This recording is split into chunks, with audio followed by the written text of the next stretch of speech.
Olá, bem-vindos. Este é Washington Fora de Horas e hoje é 15 de outubro de 2020, quinta-feira, uma boa quinta-feira para todos os que estão connosco a partir deste momento. Não esqueçam, a Voz da América está aqui todos os dias durante 30 minutos para vos dar informações do que vai pelo mundo e programa de quinta-feira.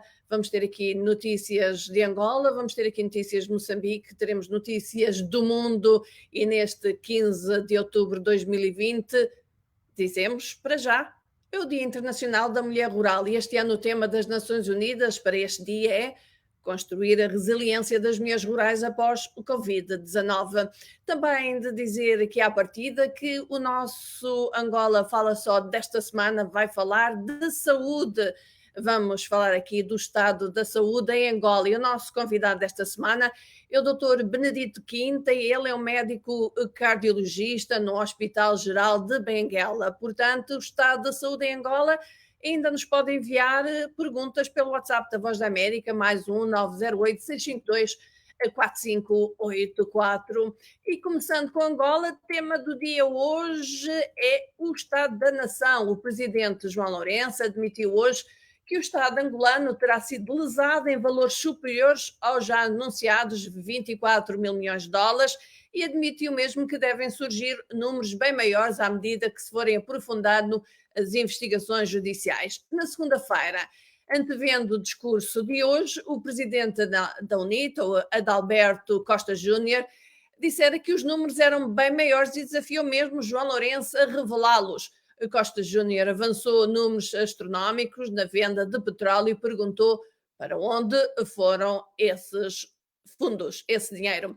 No discurso sobre o Estado da Nação, que marcou também a abertura do ano parlamentar angolano, João Lourenço abordou a luta contra a corrupção, que tem sido bandeira do seu executivo, e sublinhou a aprovação de diplomas fundamentais e os vários processos crimes e cíveis em curso, com alguns já transitados em julgado.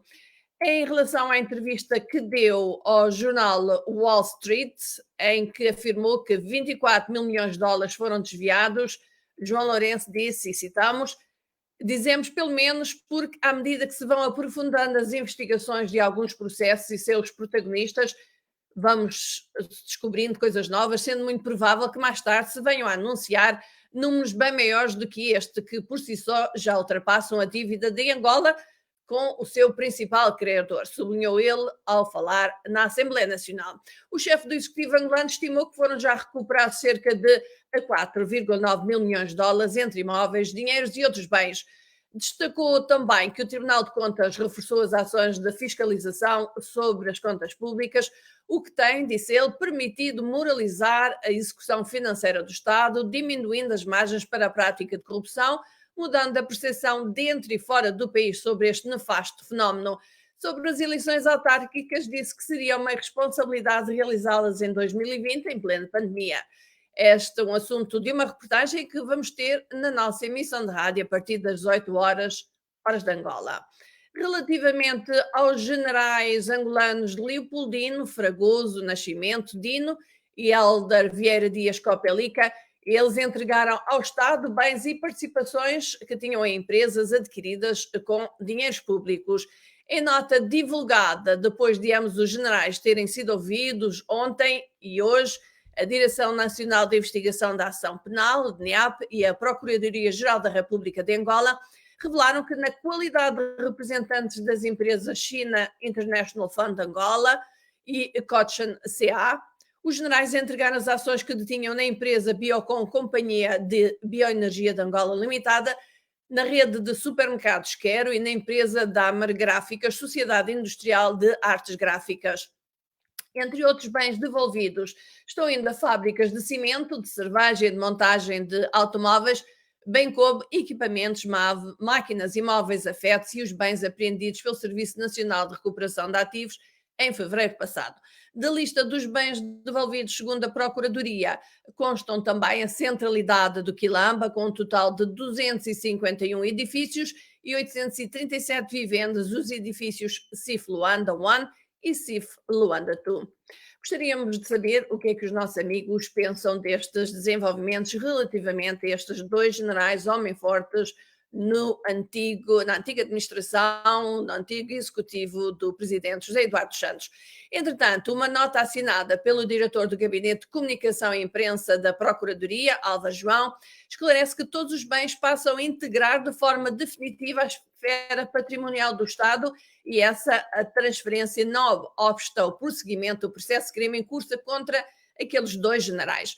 Como a Voz da América noticiou anteriormente, entre outros crimes, aqueles dois homens fortes do presidente José Eduardo Santos são acusados de peculato, lavagem de capitais e burla num processo relacionado com uma linha de crédito de 2,5 mil milhões de dólares concedida pelo Banco Industrial e Comercial da China, a Angola, através da empresa China International Fund. Para mais informações, não esqueça, visita a página da Voz da América em www.voaportugues.com.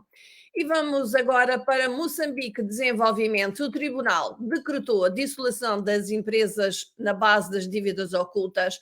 O Tribunal Judicial da cidade de Maputo decidiu dissolver as empresas públicas Prodídicos e a Mozambique Asset Management, que estiveram na base do caso das dívidas ocultas, segundo a televisão de Moçambique. Continua, todavia, pendente a dissolução da Ematun, a terceira empresa ligada ao mesmo escândalo dos empréstimos não autorizados de 2,2 mil milhões de dólares. A decisão foi tomada após o pedido do Ministério Público, que alega que a situação de liquidez das três empresas é inferior a metade do valor do seu capital social. As empresas não operam há mais de 3 anos e agora o seu património deverá ser liquidado para pagamento aos credores. As dívidas ocultas foram contraídas entre 2013 e 2014 junto às filiais britânicas dos bancos de investimento Credit Suisse e VTB, pelas empresas estatais Proíndicos, quero dizer, Ematum e MEM. Os empréstimos foram secretamente avalizados pelo governo do então presidente Armando Guebuza, sem o conhecimento do Parlamento e do Tribunal Administrativo. Neste momento há 19 arguidos, dos quais 18 estão detidos, entre os quais um dos filhos do ex-presidente Guebuza, Ndambi Guebuza, e também a sua secretária pessoal, Inês Moiana.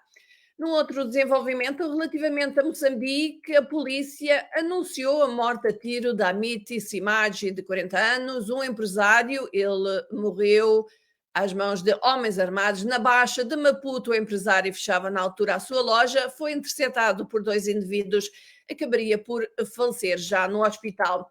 O homicídio, que está a ser investigado pelo Serviço Nacional de Investigação Criminal, aumenta o número de crimes contra empresários registrados já este ano em Moçambique. De recordar que em julho foi ferido a tiro o presidente da Confederação das Associações Económicas de Moçambique, Agostinho Vuma, um caso que ainda não foi esclarecido. Desde o início do ano, as autoridades moçambicanas dizem ter registrado um total de 9 raptos, cujas vítimas têm sido geralmente empresários ou os seus familiares. 2 vítimas foram resgatadas pelas autoridades e outras 2 libertadas em condições ainda por esclarecer. Continuando a falar de Moçambique, nesta edição de quinta-feira, 15 de outubro de 2020, do Washington Fora de Horas, falamos de violência doméstica em Moçambique, a qual já provocou pelo menos 41 mortes, segundo o Centro de Estudos e Pesquisa de Comunicação Sekelekhane. Mortes verificadas este ano. Uma nota desta organização da sociedade civil indica que o Departamento de Atendimento à Família e Menores Vítimas de Violência do Comando-Geral da Polícia Moçambicana processou já desde o início do ano um total de 6.586 casos de violência doméstica. A maioria dos casos é classificada como violência física simples, outros como violência psicológica, e destes quase 7.000 casos, 796 são violência patrimonial e 478 como violência grave, dos quais resultaram 41 mortos. O Centro de Estudos e Pesquisas de Comunicação Sekelekhane reitera que a violência doméstica é um crime público e que, por isso, a punição não depende da vontade da vítima. E então, de referir aqui que o nosso Angola Fala Só desta semana que, como sabem, é gravado antecipadamente devido às condições em que nós trabalhamos e para o qual gostaríamos de ter as vossas perguntas, as vossas sugestões e também a vossa participação amanhã, quando ele estiver no ar. O tema vai ser Estado de Saúde em Angola. O convidado é o Dr. Benedito Quinta, cardiologista no Hospital Geral de Benguela. E, a propósito deste tema, a Ministra das Finanças de Angola, Vera Daves, disse após o encontro com o FMI que as principais prioridades a curto prazo são impedir um colapso do sistema de saúde em Angola e também garantir a sustentabilidade da dívida. Por outro lado, hoje, a Ministra da Saúde, Sílvia Lutucuta, reconheceu que existe uma escassez temporária dos testes serológicos que se destinam a detectar anticorpos produzidos em resposta ao vírus que causa a Covid-19, o que forçou, disse ela, as autoridades a cancelarem voos domésticos. Lutucuta disse esperar que a situação esteja normalizada amanhã, sexta-feira. Portanto, esperamos aqui desenvolvimentos e gostaríamos também de perguntar aos nossos amigos que estão connosco neste Washington Fora de Horas o que é que pensam da situação em Angola relativamente ao discurso do presidente sobre o estado da nação, também da devolução de bens por parte dos dois generais angolanos, Dina e Copelica, e também gostaríamos de saber o que é que pensam da dissolução das empresas em Moçambique que estiveram envolvidas no escândalo das dívidas ocultas. Connosco temos o Rui Machango, diz vamos esperar mais desenvolvimentos sobre a recuperação de ativos, sobretudo aguardar pelos benefícios públicos destes atos. Temos também connosco o Flávio Marques.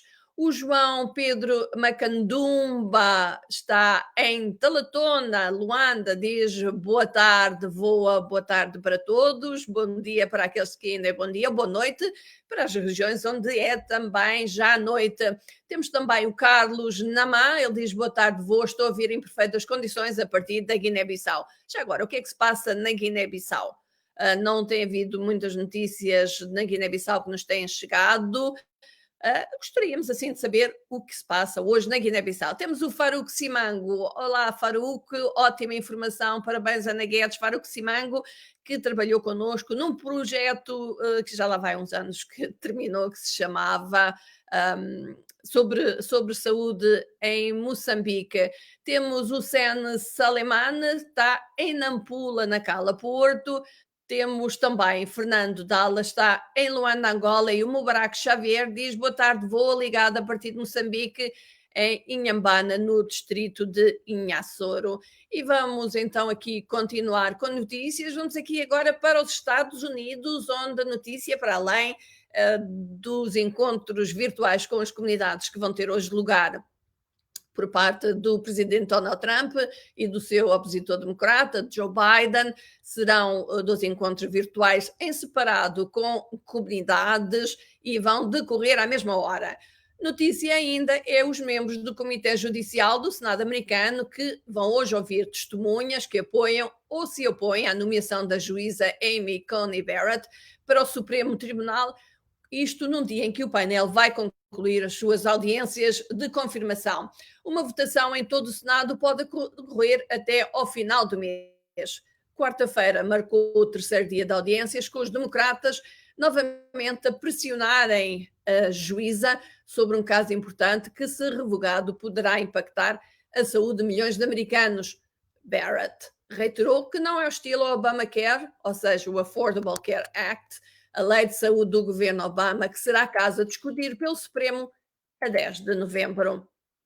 A União Europeia impôs sanções a 6 autoridades russas e uma organização pelo envenenamento do líder da oposição russa, Alexei Navalny, com agente nervoso da era soviética.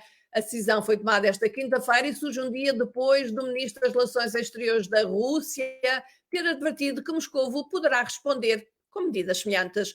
A decisão foi acordada entre os 27 membros da União. Navalny, um investigador anticorrupção e principal adversário político do presidente russo Vladimir Putin, adoeceu a 20 de agosto durante um voo doméstico na Rússia. Foi depois transferido para a Alemanha para tratamento e onde continua ainda a recuperar. No Quirguistão, não muito longe de Moscou, o presidente Surumbai Jengabkov renunciou esta quinta-feira após 10 dias de protesto devido a uma disputada eleição para evitar, disse ele, confrontos entre as forças de segurança e os manifestantes que exigiam a sua demissão do cargo. Os protestos decorrem desde a eleição parlamentar de 4 de outubro, depois da oposição rejeitar os resultados que favoreciam os aliados de Jembikov.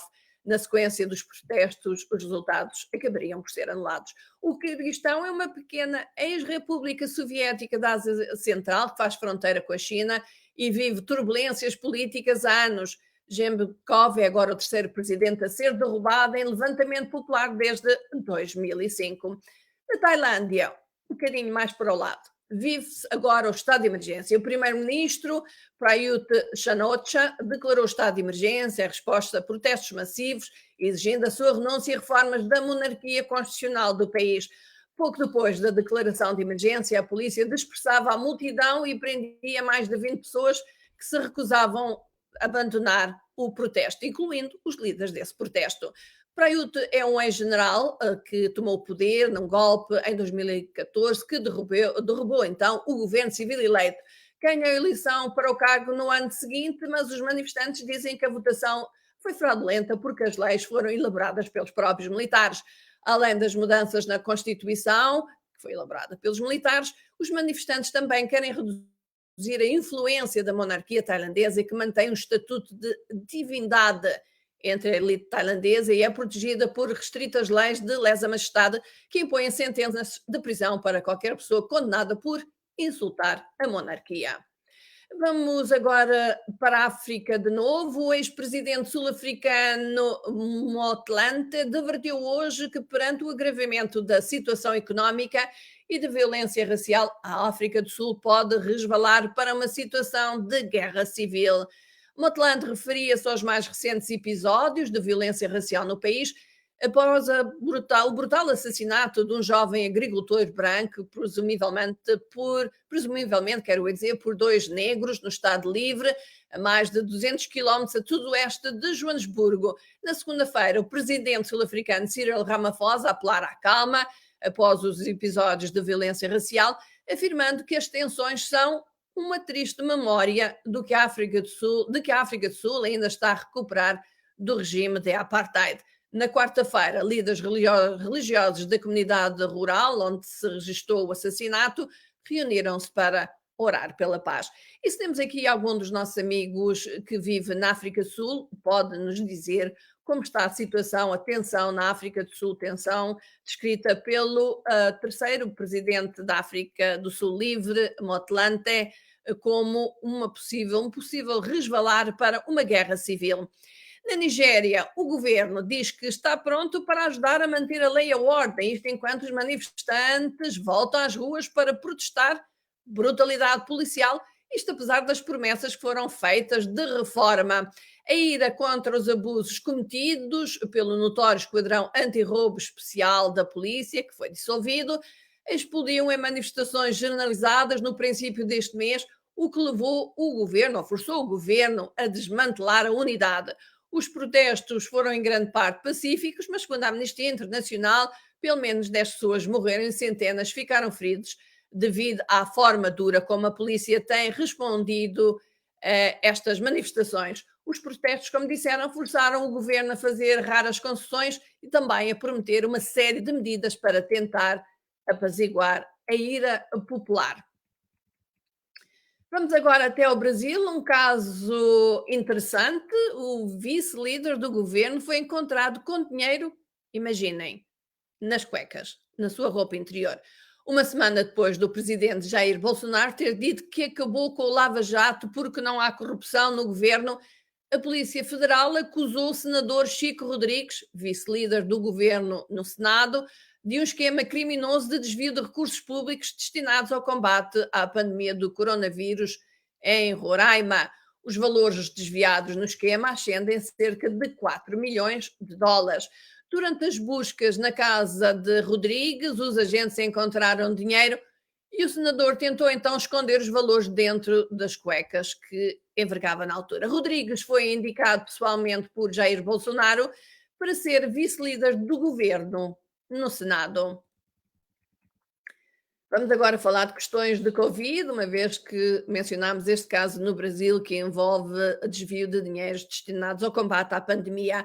A Organização Mundial de Saúde diz que os jovens que considera mais saudáveis poderão ter que esperar até 2022 para receber a vacina Covid-19. Segundo a OMS, as autoridades de saúde poderão ter que dar prioridade aos prestadores de cuidados de saúde e os profissionais na linha da frente e depois aos idosos.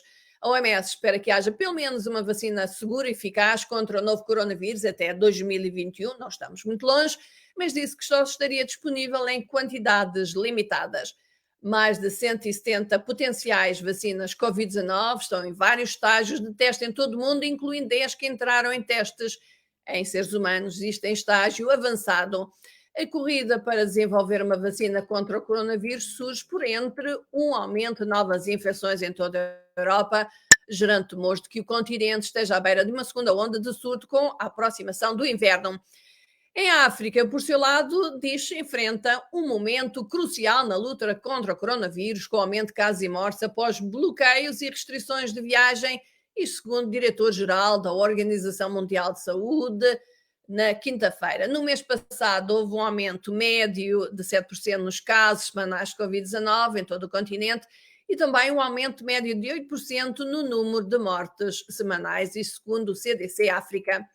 Apesar das primeiras preocupações de que a pandemia pudesse devastar a região africana, os 55 Estados membros da União Africana registraram até agora cerca de 1,6 milhões de casos, representando apenas 4,2% do total global, isto segundo a África CDC.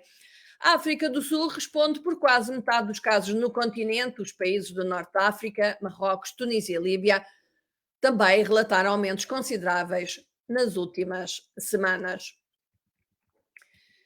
Insurgentes islâmicos na Somália ligados à Al-Qaeda movimentam milhões de dólares por meio de um sistema bancário formal e parecem estar a investir em negócios imóveis, isto de acordo com um relatório da ONU que oferece uma rara amostra sobre as finanças deste movimento militante somali. Segundo o relatório, realizam frequentes atentados e ataques e mataram centenas de civis no Quénia e no Uganda também. O relatório da ONU dá detalhes de contas bancárias que levanta questões sobre a capacidade da própria Somália de fazer cumprir uma lei de 2016 que visa coibir o financiamento do terrorismo. Com cerca de 5 mil combatentes, Al-Shabaab controla cidades e zonas rurais somalis, tem espiões e assassinos operando em todo o país. A sua despesa estimada no ano passado foi de cerca de 21 milhões de dólares. Um quarto desse dinheiro foi para o braço da inteligência do grupo. Al-Shabaab administra os seus próprios tribunais. As autoridades americanas multaram o conglomerado brasileiro JNF Investimentos em mais de 256 milhões de dólares, depois da empresa se declarar culpada num caso de corrupção alargado, segundo o Departamento da Justiça americano. A empresa, que é dona da gigante frigorífica JBS, admitiu pagar dezenas de milhões de dólares em subornos a funcionários do governo no Brasil, usando bancos e imóveis dos Estados Unidos. De 2005 a 2017, a empresa pagou a funcionários, incluindo o Banco de Desenvolvimento Estatal Brasileiro, BNDES, e o Fundo de Pensão da Estatal Petrolífera, Petrobras, em troca de negócios e tratamento favorável, segundo o comunicado do Departamento da Justiça norte-americano. Os tribunais suíços devolveram à Confederação Sul-Americana de Futebol 40 milhões que haviam sido recuperados de 2 ex-funcionários acusados de corrupção, isto segundo o gabinete do Procurador-Geral. Numa das cerca de 20 investigações em torno da FIFA, o órgão regulador do futebol mundial, o procurador abriu processo contra o ex-presidente da Confederação, Nicolás Leós, que faleceu, entretanto, em 2019, e contra o peruano Eduardo Luca, que foi secretário-geral durante 23 anos. Os dois foram acusados de terem recebido pagamentos em troca da alocação de direitos de transmissão da televisão para competições, incluindo a Copa América e a Copa Libertadores.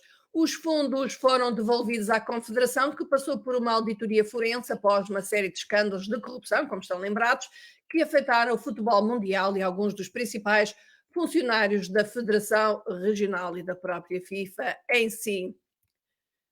E nestes últimos minutos deste Washington fora de horas, não esqueçam, o Angola fala só de sexta-feira, vai falar sobre o estado de saúde em Angola. Gostaríamos de saber o que é que vocês pensam. Entretanto, vou aqui, antes de ir para o que está trending nas redes sociais, onde nós estamos, por exemplo, neste momento, dizer que temos connosco Jeremias Amade, dá as boas tardes à Voz da América, ele está ligado desde Cabo Delgado. Cabo Delgado, como está a situação, Jeremias? O que se passa em Cabo Delgado? Lírio Abquiza diz que está na Lunda Sul, em Angola. Boas tardes para a Lunda Sul e temos connosco o Alexandre Lima, é um estudante, ele diz, não, eu venho estudante de Moçambique, Angola e é uma parte de Maputo, Cabo Delgado, é uma roubalheira, depois usa umas palavras um pouco feitas, que eu não vou aqui repetir, mas temos também connosco muitos outros que não dizem, não fazem qualquer comentário, mas estão apenas a ver-nos, como o Miro Czar, que acabou de entrar e diz que está ligado desde o Brasil. Espero que tenha visto, ouvido a notícia sobre aquele responsável do partido no poder que foi encontrado com dinheiro na sua roupa interior. E temos também o Ariel Sansa, ele está em Cambridge, Massachusetts, onde é ainda manhã. Portanto, bom dia para Cambridge, Massachusetts, aqui nos Estados Unidos. E como dizíamos, nas redes sociais, o que é que está a dar? Facebook, onde nós estamos. A publicação mais popular pertence ao presidente americano Donald Trump, escreveu parabéns ao New York Post por ter exposto a corrupção massiva em torno de Sleepy Joe Biden no nosso país. Ele sempre foi um político corrupto, vergonhoso. A publicação está relacionada com uma reportagem deste jornal, o New York Post, cujo título é E-mails revelam como Hunter Biden apresentou um empresário ao seu pai, vice-presidente Joe Biden. Hunter Biden, recordamos, é filho do ex-vice-presidente, o candidato democrata à presidência dos Estados Unidos. A reportagem do New York Post está a ser alvo de grande controvérsia, até revolta também no Twitter. Apoiantes do presidente e o próprio presidente estão revoltados porque o Facebook e o Twitter aparentemente limitaram a disseminação do link desta reportagem. Acusam os dois gigantes da mídia social de censura por não conseguirem fazer retweetar a história. Há já mais de 300 mil tweets sobre este tema.